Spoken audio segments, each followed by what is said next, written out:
Chargers head coach Brandon Staley had a lot to say at his end of the year press conference, but there was one area of the team he said must improve before the 2022 season.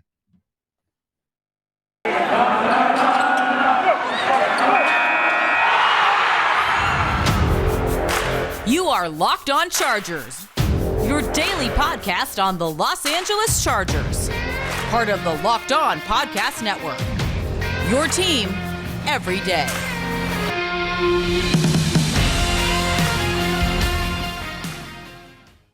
What is up, and welcome into the Locked On Chargers podcast. I'm your host, Daniel Wade. Joined as always my co-host, David Drogemeyer, and we've been covering the Chargers now for over 5 seasons. Hey, we're heading into our 6th season covering the Chargers, and our 5th season going into covering them for the Locked On Chargers podcast, your team every day. And thank you guys for making us your first listen as always, and thank you guys for checking us out during the off season, because it's another reminder that we'll be here throughout the entire thing every day of the week, so we have a lot to get into. But Brandon Staley did have his final press conference of the season, so that'll be the focus of today's show, because there were some interesting nuggets when you're sifting through the Staleyisms and trying to figure out if he's insulting players and things like that in the nicest Brandon Staley way possible. But if you guys want to make sure you never miss a show, make sure to go subscribe to the Locked On Chargers YouTube page, and also follow the show for free on all platforms wherever you get your podcast from. So one of the things he did talk about, David, that I alluded to in the intro was the focus on the defensive front and adding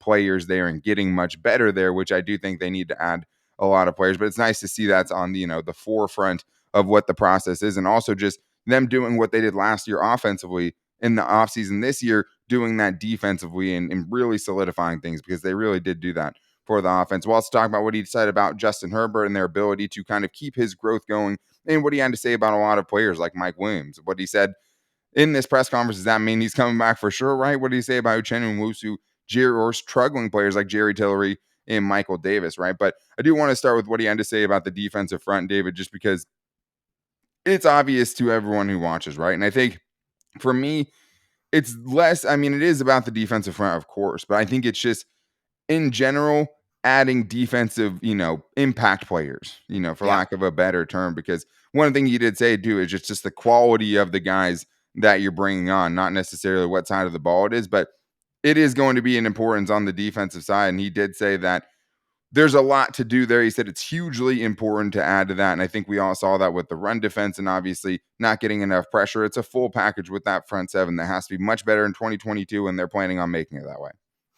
Which is music to my ears, Daniel. The fact that the head coach is coming out and acknowledging the biggest area of concern for your team, to me, which, like you said, seems abundantly clear to everyone. That's just awesome to hear, that your head coach is going to say, hey, I'm going to go out there, and our singular focus is going to be adding talent. It's going to be adding guys that are going to fit our scheme. It's going to be guys that are going to play the way that we want to go out there and play defense.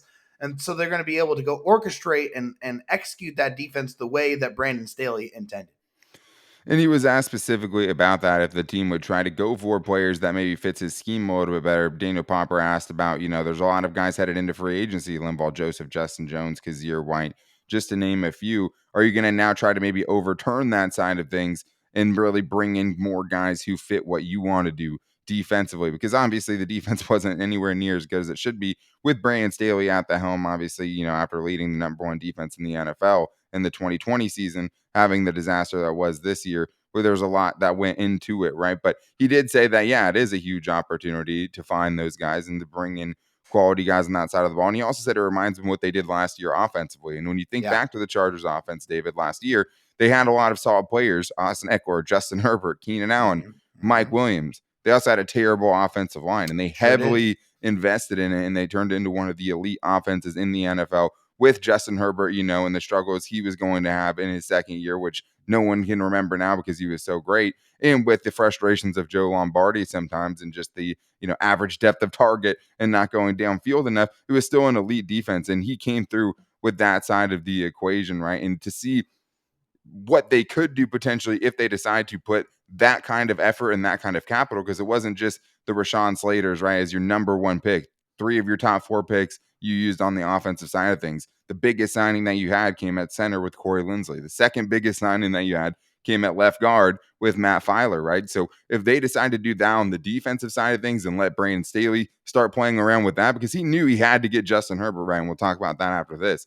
Now, will they be able to go spend on some guys that can really be impact players for this defense, which it really desperately needs?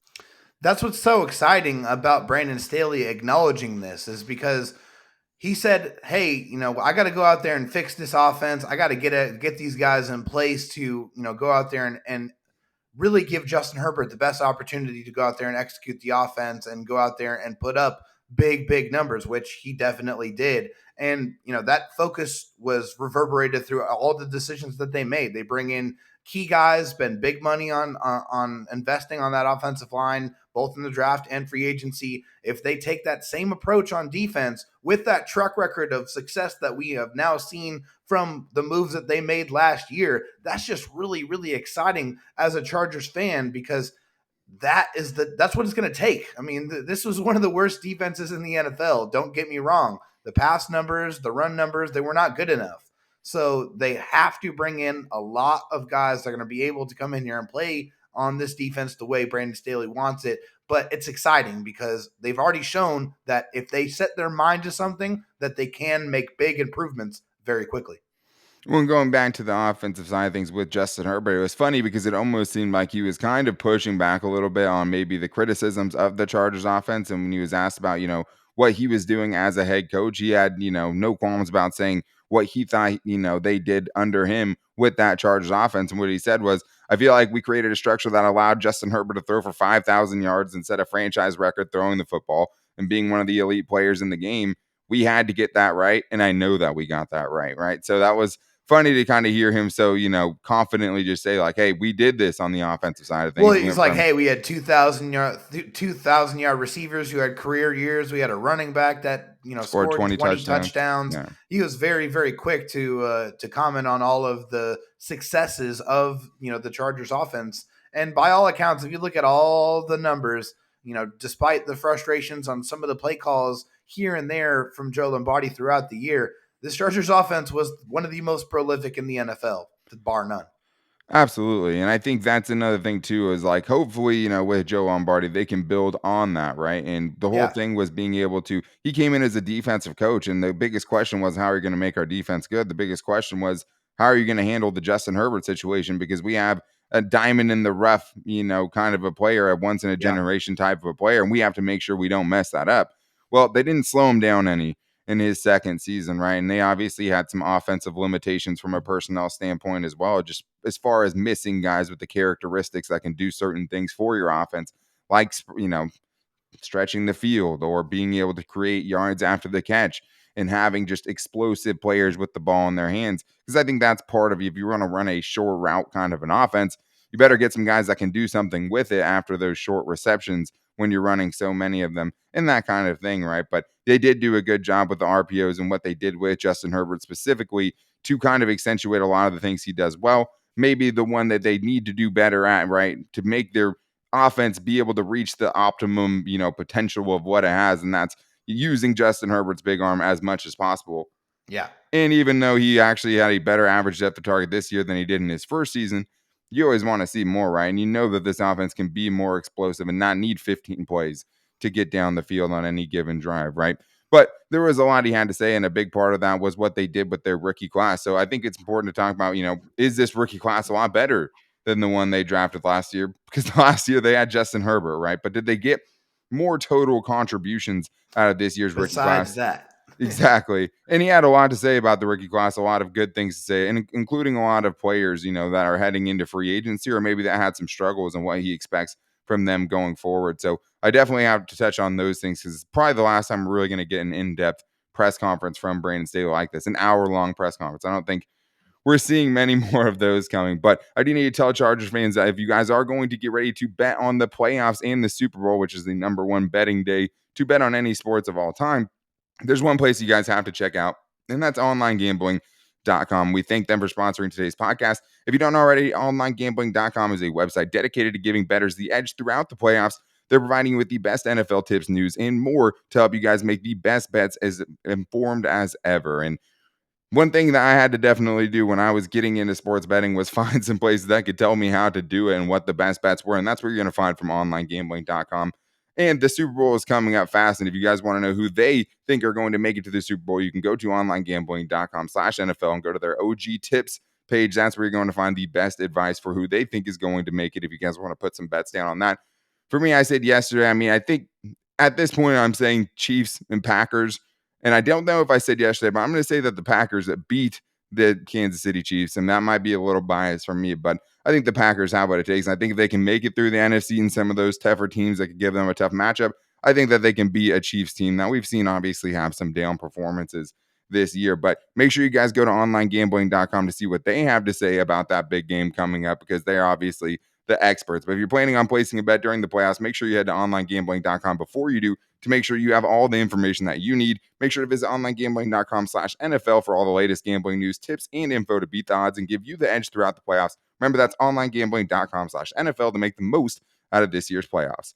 I was going to tell you guys about my favorite app right now, and that's the Get Upside app. And what the Get Upside app is going to do for you is going to help my listeners save up to 25 cents per gallon every time they go to the gas tank. And I know, go fill up the gas tank. And that's something that all of us hate right now, I think, for the most part, especially those of us that are living in California, is anytime I go to the gas pump, I shed one single tear for the price that ends up on it. But one thing that's helped with that is the Get Upside app, which you can find on the Google Play Store or the App Store, because I'm saving money every time. So even though it's like an egregious price I'm still paying, I feel so much better about, at least I'm not paying full price, right? And I'm a bargain guy. So when I can get a discount on something, I'm going to find it. And the best news is, since you guys listen to this show, if you use the promo code touchdown on the Get Upside app, you can get up to 50 cents back on your first fill up. Take 50 cents off the egregious number that you see on that board when you hit up the gas pump. And right now, guys, you guys can get the Get Upside out, but no downside, because if you get it, you'll start saving money right away, and you can get it to your bank account through PayPal.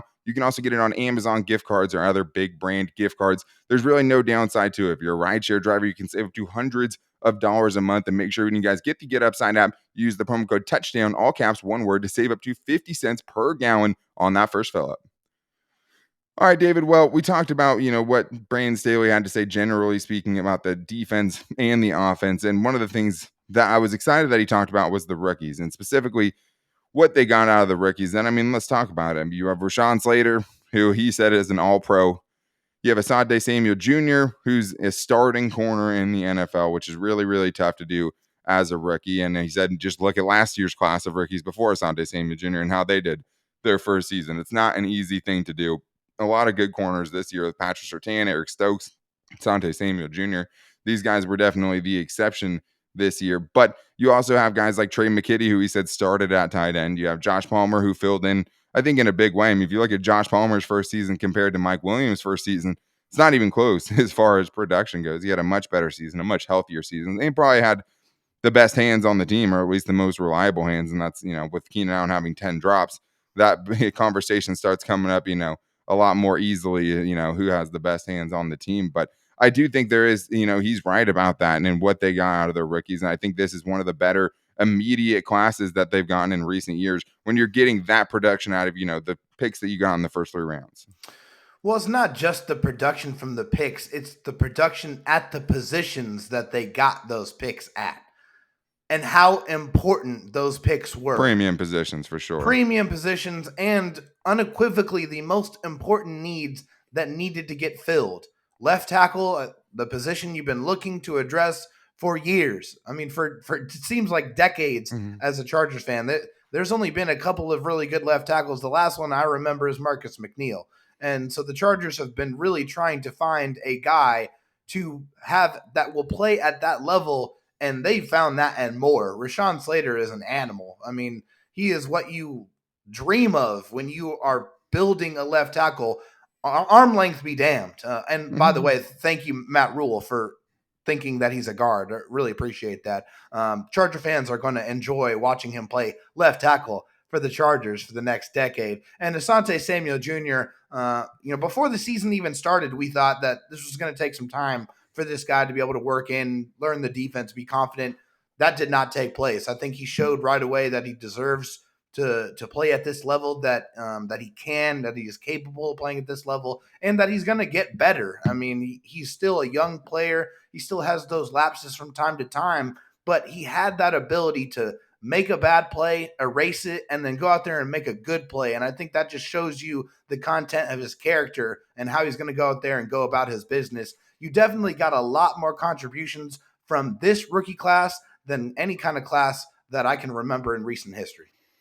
Well, and I think the thing you see with a lot of these guys too is a clear role. Like even Yeah, Trey McKitty, he came on strong and was, their best easily blocking tight end that they had yeah, towards the end of the year, especially when that wasn't something that Jared Cook, right, or even Donald Parham ever really excelled in. And it, Josh Palmer, you feel like he can be a starting wide receiver as a third round pick, and he obviously showed some really good things as well. And then you have, a guy who made plays on a lot of footballs with Asante Samuel Jr. Even some of the plays he got beat on, he was really close to making a play. And I thought, yeah. you have something there. And Brandon Staley said, do you feel like you have something there you can build around? And that's a good thing to take away from a second round pick. And for the rest of the guys, after that, the Larry Roundtrees of the world, Chris Rump, you know, all the other Mark Webb guys that they had later on in the draft, you didn't get a ton from those guys. I mean, Chris Rump, Nick Neiman, you got a lot of special teams value out of those guys.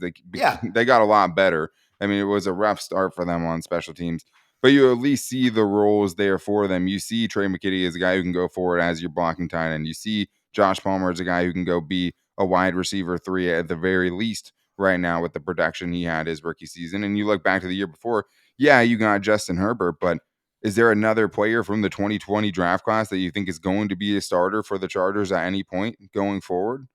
Nope. Kenneth Murray is the closest, right? But like you didn't get, I mean, and you you feel terribly about him right now. And we'll talk, about that for sure. But like you can't feel good about that. So then you go to the next pick, that's Josh Kelly. You definitely know he's buried on the depth chart now and hasn't really Who? shown anything through 2 years. You have Joe Reed, who's been on the practice squad all year and couldn't make this season's roster. Then you have Bummer. KJ Hill as a 7th round pick as well. And then Alohi Gilman, which is probably the closest thing that you have to Yeah, I someone. would give a little credit to Alohi Gilman. I think he Sure. definitely came in and made some plays this year and played better than we kind of expected. So give some credit to Alohi. Yeah, I mean, I think you saw how much they missed him, Yeah. right? When it was Trey Marshall out there instead of him, especially in those dime packages. I think that's probably one of the biggest compliments you can give to him. He had some nice plays, even in that Raiders game, that third down where he drove and made that tackle. That was a pretty nice tackle that, was almost stopped it. I think it might have been 4th down where they, Yeah, that was he a great almost, play. He just yeah. drove on it and just took off like a missile and took him down. Yeah, that was a beautiful play. Right. But like that, like we said, like, you maybe have one guy you potentially see as a starter, and a lot of those guys just don't even have roles with the team anymore. I mean, Alohi Gilman, Kenneth Murray, And we've Josh seen Kelly, it's that hard too to say many has a role. times with the Tom Yeah. Telesco drafts of the last 5 to 7 years. Well, and that's all just to say that, I mean, you feel like you had a pretty successful draft class from what you've seen through 1 year. Brendan Hymus, we don't know about at Right. this point. That's the hard thing is you don't know how much you need to keep adding at least a depth position at guard because we don't really know how they feel about Brendan Hymus at this point. But you don't feel like he's ready to go start instead of Ode Abushi, at this point. I keep saying at this point. But yes, a lot of things are happening at this point. But there is another thing I want to talk about too, and we talked about it a little bit with Mike Williams and just the guys the Chargers have to bring back, or will he get franchise tag? And if you're going based on Brandon Staley's, reaction to being asked about Mike Williams, you have a pretty good inclination that you think they're going to want him back. He said that he thought he proved himself in a big way. I think he proved to the league and you guys he's a complete receiver inside and outside. And he also just talked about his ability to score the ball and says some guys don't do that. Yeah, I mean, that is something he's been able to do. He had, a lot of 9 touchdowns is a great amount of touchdowns from a wide receiver. It's not easy to do. And he also talked about his durability leading to his chemistry with Justin Herbert. And I think that that's one of the things that is underrated about Mike Williams is the chemistry that he has with Yeah. Justin Herbert. And I think that was put on display in a big way. So even though he's not the best guy at creating separation and all of those things, there is a certain value that he brings by when you need a big play, he's coming through for you more times than not. And Justin Herbert feels really good about where Mike Williams is going to be when he has to make that big throw like he did on 4th and 10 in overtime for 47 yards, like he did with no time left in the game, right, to complete that touchdown catch. And before that, even where he's just throwing it right out of Mike Williams' break to convert another 4th down. So I think what we learned from this, David, is that Mike Williams is coming back. When the coach says something like, that performance is something I'm going to remember for a long time, you have to imagine they're coming back. On the flip side of that, though, is that obviously, he has to kind of say that right now, but what is that going to cost you? So I think that's kind of where things get hung up. Yeah, for sure. I think for Mike Williams, he's earned a contract. I think he's throughout, his first contract with the Chargers, he's made big play after big play after big play, and it's clear that whoever's throwing the football, they trust Mike Williams to go out there and make a play, and he has done that a lot of the times. He's played hurt. The organization loves him. They've said it on many different occasions. It's echoed by your new head coach here with Brandon Staley. So I think they're honestly, the way I'm feeling right now, I think they're going to come to the table and do a long-term deal. I think that's where it's trending. And I know there's some people that are apprehensive about that, but I think the confidence level from the organization and from Justin Herbert, clearly, whenever there's a one-on-one situation or when they need a big play, lately it seems like the ball's been going to Mike Williams. The only reason I'm raising my hand as a person who's a little apprehensive is just this is the most complete season we've seen him as from a production standpoint for sure, but from a durability standpoint as well of being available and being good when you're out there, not just making it to active on game day, which we've seen from him in other seasons. And I think it's just hard when you're looking roster construction wise. Obviously, at 72 million doesn't feel as good. When it's 54 million or whatever the math is on that, but I think it's the other thing is can you have two receivers making near 20 million per season on your roster and still be able to make the rest of the moves that we know this team needs to make to be able to be a Super Bowl contender? This might be the only time that they can do it with Justin Herbert on a rookie contract. This is the But does only it mean window. That's the best place to spend the money? That's the point, That's right? the ultimate Whether question, right? whether you can fit it or not is obviously an issue. In most years, you'd have to worry about that more than you do this year with all that cap space. But is giving him the multi-year extension going to continue to keep this as a roster that you can have the flexibility to add? Because there's a lot of positions they need to add to as well. We've talked about many times how this is an incomplete roster, and a lot of other guys are going to have to be brought back as well, like Uchenna Nwosu, right, who had his best game of the season at the best possible time. Think about Mike Williams and Uchenna. Yeah. Just the last game of the season with a big bag on the line. Just both They're of just them going to send that straight making to huge the Chargers plays. organization in the form of a tape. Hey, guys, just want to let you know this is what I just got done Don't doing for forget you. what I did in that Don't last forget. game.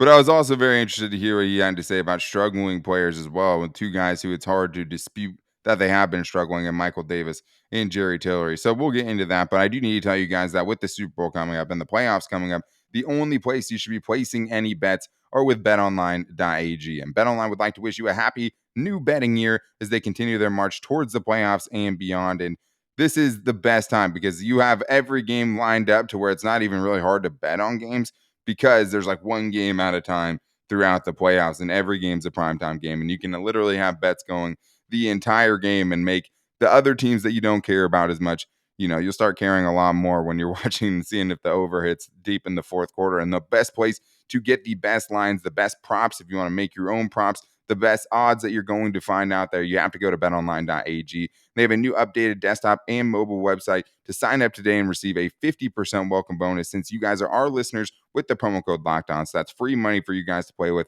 during this playoff run and for the Super Bowl, the biggest day to bet of all for me, especially as a football fan. But from football, basketball, hockey, boxing, UFC, right to your favorite Vegas casino games, don't wait to take advantage of all the opportunities that they have for you guys on the website for the 2022 season, because BetOnline is the fastest and easiest way to bet on all of your sports action. BetOnline, where the game starts.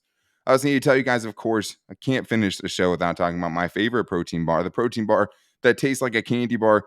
Maybe, dare I say, even better than a candy bar, because you feel much better while you're eating it. When you're getting something that tastes like a candy bar instead of something that's chalky, waxy, or even tastes like a chemical spill, you're going to feel a lot better about it, especially when it fits in with your New Year's resolutions. New Year's resolutions are hard enough when you're eating things that taste like cardboard. Take a little bit off your plate, find a Built Bar, because they are going to taste great and they're going to fit with whatever diet you're doing, because all of them are high in protein, high in fiber, while being low in carbs and low on sugar. So if you guys need something that's going to get you through the day while also not giving you something that tastes so bad that it's going to ruin the rest of your day, the only protein bar to go to is Built Bar. And we haven't even talked about the flavors, because there's so many good flavors to choose from. I always tell you guys, I'm a peanut butter brownie guy.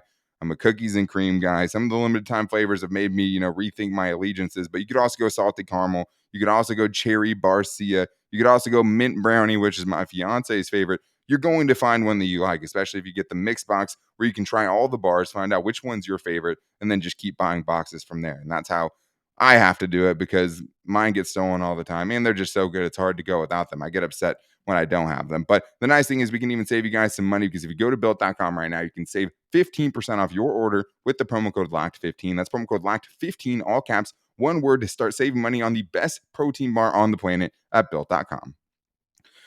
All right, David. So there's a couple more people we want to talk about here today that were commented on by Brandon Staley. And I want to talk about the struggling guys first because there's a couple to get into. I thought it was very interesting what he said about Michael Davis. First of all, because he just went through like a litany of things that he's like, it's not just being good at one thing, it's being good at these 10 different things, which, reading between the lines makes you think, okay, well, he obviously thinks Michael Davis has a lot to improve on. But it seemed like the biggest thing was David is like, you're not going to be able to do all the things you were able to do in Gus Bradley's heavy cover 3 system. You have to work on your technique. You have to work on the man match coverages and things like that and all the fine nuances of Brandon Staley's defense. And obviously he seems like at this point, David, he feels like Michael Davis has a lot of room to grow in those areas. And what he said was, I think he knows now fully where he needs to go with his game within our defense, which basically to me kind of said, I think you thought you knew where you had to be as a player, but in this defense, I'm going to need you to tap into way more of all these other things like open field tackling and crack and replace and all your different responsibilities that you have now. And you're going to have to take your game to a new level, which is something he struggled to do in 2021. Yeah, he's like, hey, you were playing word search in the cover 3 Gus Bradley defense. Now we're playing Sudoku. I mean, it's He going was to be a playing lot more checkers. Now difficult. they're playing chess. Yeah. Exactly. It's going to be a lot more difficult. Brandon Staley's defense is a lot more difficult, a lot more intricate, a lot more techniques that you have to master to be able to go out there and execute that type of defense, that exotic type of defense that Brandon Staley wants to play. And so I think now Michael Davis has a very clear understanding of all of the aspects that Brandon Staley is asking his corners to be able to master to play corner at the level that he is expecting in his defense. And you also talked about Jerry Tillery, too, who is obviously on the hot list of guys who, I mean, at this point now we've seen 3 seasons, and it's obviously tough. And Brandon Staley talked about this because his first year he's hurt. Second year he'd played in a non-Brandon Staley defense and played a lot on the edge. And now this year he was playing a brand new defense for the first time. And I think this kind of goes to my theory with like the Trey Pipkins thing as well, where you saw him be terrible in the preseason, then he got a lot better throughout the season. And Brandon Staley said he had a big jump after the bye week. I'm not going to buy that, but I'm going to buy that he could find some things that he could improve on. But it was also interesting to see, that he had a conversation with Jerry Tillery a couple of weeks ago, according to Brandon Staley. But I think with this defense, it's like they're tearing these players down and teaching them entirely new things. And he said that he loves the effort from Jerry Tillery, but that he's got to be obviously more consistent.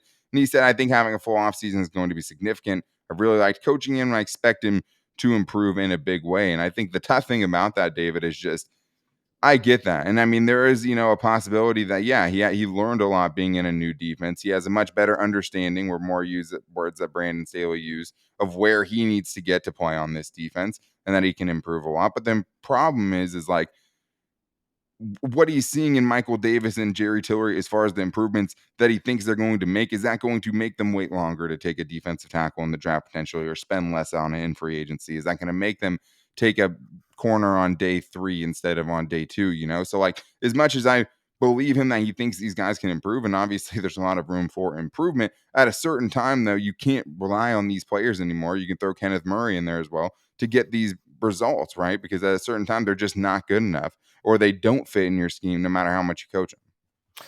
Yeah, I mean, I think to be fair to Jerry Tillery, this is only was his first year in this defense with Brandon Staley. It was So everyone's first year in this yeah, defense, right, for sure. besides the guys they brought in. But Jerry Tillery has been who he has been in his entire career with the Chargers, an inconsistent player.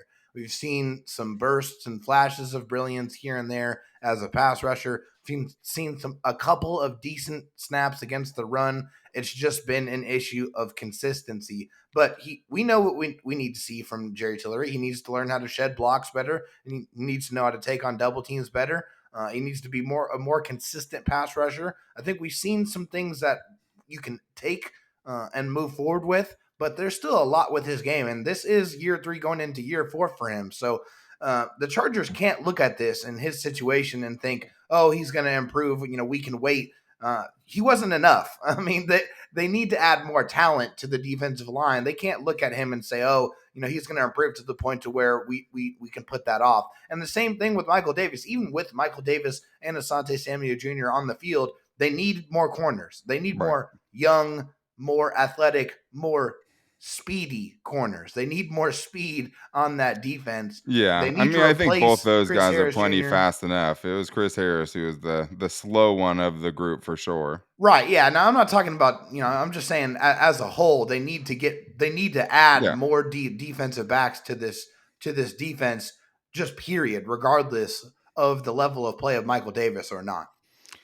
Yeah, I mean, for both of them, for Michael Davis, I mean, and Jerry Tillery, I mean, Yeah. there's a lot that they're going to have to improve on. And just as a whole, even with those guys who you already had this year, it does need to be a lot faster. And in Jerry Tillery's case, just being more physical at the point of attack, which is just something he hasn't shown that he can do consistently, which is why no matter whether he improves or not, you have to add to that defensive line. Exactly. And you probably still have to bring back somebody like Justin Jones instead of trying to replace him, because you know that at this point you can't. You know where you're getting from Jerry Tillery. And he said, hey, now that Jerry Tillery knows his identity as a player, which I guess he didn't know until late this season, now he knows where he needs to get to. And he didn't really have a true understanding of that. We'll see, because the thing is one of the things that Brandon Staley deservedly took heat for this season was playing Kenneth Murray too much and playing Jerry Tillery enough. So the real question is if they don't hit the places that you expect them to be, are you willing to put the next guy up? Which is something he seemed to show in Los Angeles with the Rams, but not in Los Angeles with the Chargers at times last season, even though Kenneth Murray did lose his spot to Drew Tranquill. When you see that last game and how much they had him on the field, it just makes you start questioning everything. Yeah. But let's talk about one guy he had a lot of positive things to say about, and that's Uchenna Nwosu, who deserves it, and I think is, put himself very high on the list of guys that have to come back. And he said that he had a really fantastic game for them. He can rush the passer. He can really set the edge in the run front. And that was what was equally as impressive as his pass rush, maybe even more so, was his ability in the running game and the plays that he made, especially early on in that Raiders game. And he said, hopefully we'll be able to work with him. Thought he was one of the bright spots on the defense. And I would agree. It was easily Uchenna Nwosu's best season. And there was still a lot of inconsistencies there as well. But he did more than flash. He had as many flashes in that last game, almost probably as many as Jerry Tillery had throughout the season potentially, So he is a guy that Brandon Staley, I would think, would try to get back, especially because I don't know what the price tag is going to be, just because the low total number of pressures, the low number of, sacks, obviously. But he does seem like he's an important piece to bring back, even with him, you still have to add to the edge rusher position. Well, unlike Jerry Tillery, who he said improved quite a lot after the bye week, I think this is a guy with Uchenna Nwosu who really did improve a lot towards the latter end of the season. I think you saw, those last 4 or 5 games, he really started to come into his own, and he really was starting to make his mark on the defense and on the team with his play. So I really would love to have Uchenna Nwosu back. I think this is a guy who is still going to get better. I think he's going to add some more sack numbers as he gets more comfortable in this defense. And as they have more impact players in the middle of that defense, I think that's really going to help him really raise his game where 100%. Where it definitely can go. Well, and that's the thing too, is we can't really sit here and blame Joey Bosa for the low sack total for where we kind of expect him to be, right? Because of all the other limitations and, the lack of interior pass rush, which has to be a lot better. But yeah, I think the impressive things, you saw everything he could do in Brandon Staley's defense, which was fire off the edge on the backside and chase down a running back behind the line of scrimmage. Bat passes down on the outside to shut down some of the quick passing game that hurt the Chargers at times. I mean, that was a couple of really big plays that he had, was jumping up and knocking the ball down. We saw that a lot more at USC than we did in his first years under the Anthony Lynn, Gus Bradley era. So I think that was the exciting thing, is you saw how many different ways they could use him and him become that well-rounded player. And I just don't know if you can afford to be letting those guys down, or letting those guys go, even with the disappointing pressure numbers. And the other thing about the pressure too is you better have guys that can cover people on the back end, because it's really hard to get pressure when guys are getting beat off the line and getting beat on short routes and getting beat in coverage, that really, makes it tough for Joey Bosa and guys like Uchenna Nwosu to get home. And Brandon Staley talks about that, those things going hand in hand. The run defense helps out the pass rushers, which helps out the secondary, and it all just has to be better. But impact players, whether you bring Uchenna back or not, are needed on that defense. So this will be a huge offseason. We'll see if they put their money where their mouth is, and actually go add those impact players.